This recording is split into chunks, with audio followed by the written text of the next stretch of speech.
So there's rumors that Subaru is bringing back the Sti. Is it for this generation, a future generation, or is this all smoke and no fire? Well, let's discuss.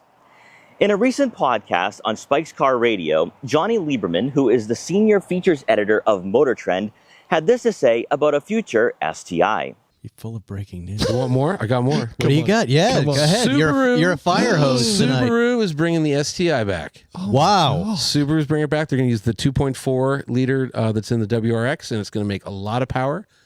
Where did you get that info? From a source, from a good source that I trust. Unlike the Facebook quail Porsche the quail was a bad source. Joe, you're a bad source. So the Sti comes back. Sti is going to come back. They decided they're going to bring it back. The original plan was to be like 405 horsepower. This is right before they canceled plans for it. So maybe it'll be that. But I think like seeing what happened with Toyota and the GR Corolla is like, we're just walking away from something we owned for 2 decades. They were the only game in town for, like a rally style, big horsepower, hatchback manual, all-wheel drive thing. And so Sti is happening. Wow. Don't know when, but Sti is going to happen. That's very cool. While that sound clip isn't too long, there is quite a bit to digest here. The fact that Subaru was working on an Sti for this generation, but then backed out, probably due to the fact with the whole electrification of lineups and just seeing where the automotive industry was going. That seems to be aging quite poorly now, especially with the VB and everyone wanting more out of this platform. Also the fact that it was going to have 405 horsepower, and then also, speaking of that future Sti, it will be powered by a 2.4 liter turbo, the same engine that's under the hood of our WRXs. Now, Subaru has been making the headlines quite a bit. Let's just talk about the TS for a minute, with that being now most likely the top of the range for the WRX, giving you a tuned suspension, also, of course, the Brembo brakes. It's a bit more of a cooler version of the TR, but then also Project Midnight at the Goodwood Festival of Speed, 670 horsepower, but it wasn't powered by the 2.4, it was the 2 liter. So Subaru is making some splashes and waves, and even the new CEO of Sti wants to get Subaru back into rally. So there seems to be this huge push of getting back into motorsport and giving enthusiasts what they want and desire. Now, another element to this story is that Toyota could be having some influence behind the scenes and having direct or indirect influence on this decision to go with the Sti in the future, whether that's 2 years down the road or the next generation. Now, Subaru is looking at the GR Corolla and thinking, wow, we messed up because we could have had an all-wheel drive car with more than 300 horsepower. We could go head-to-head with that GR Corolla. But also one thing we have to remember too is that Toyota now owns a part of Subaru. So it could be possible that Toyota is playing a role in that decision to get the Sti back up and running, seeing as though Toyota brought back the GR nameplate, and here we are with some really fun cars coming out of Japan. There are a few things that I have some questions on, such as the fact, all right, so we get 400 horsepower possibly, but is that going to be a hybrid engine?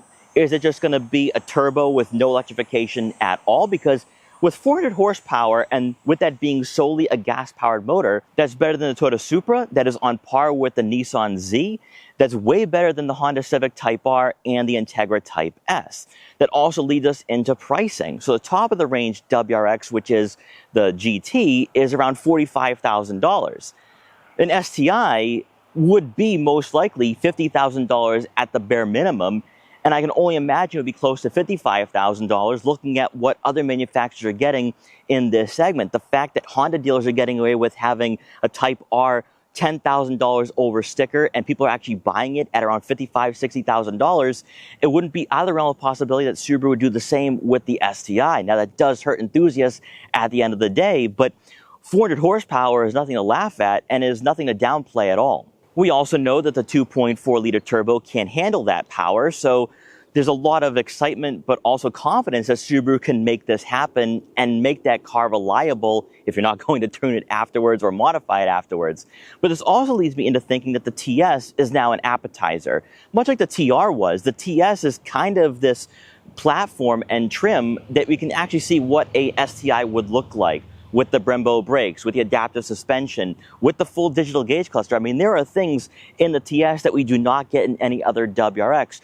So we could look at what the TS is offering and say, well, we could get some of those features for the interior of the new Sti.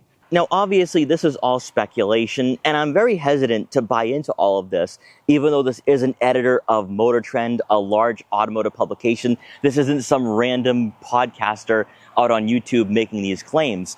But if Subaru is starting to leak some of this information out, that could be arriving sooner rather than later. But also, we do not have the pricing for the TS yet. So this is all still going to be in the works. This could be 1-2 years down the road. We also need to remember, too, that the VB generation is going to be slated for a refresh prior on 26 or 27. So are we going to get the STI with that new refresh, the mid-cycle refresh? Or are we just going to be waiting until like 2030 to get that STI?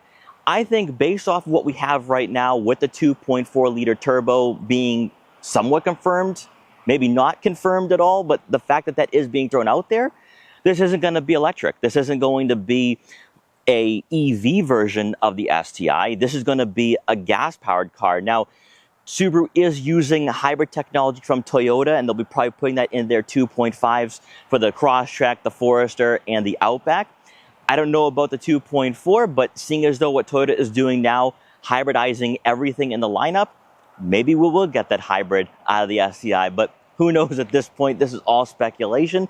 And I just wanted to put this out there because no one's talking about it. That podcast came out, I think, last week or 2 weeks ago. So it's been very recent. No one caught up on it. The fact that someone in the automotive industry, someone who is part of the press, is bringing this out there, throwing it out there. And also another thing to remember, too, is that you might be saying, well, maybe he's just throwing this out there to get some clicks.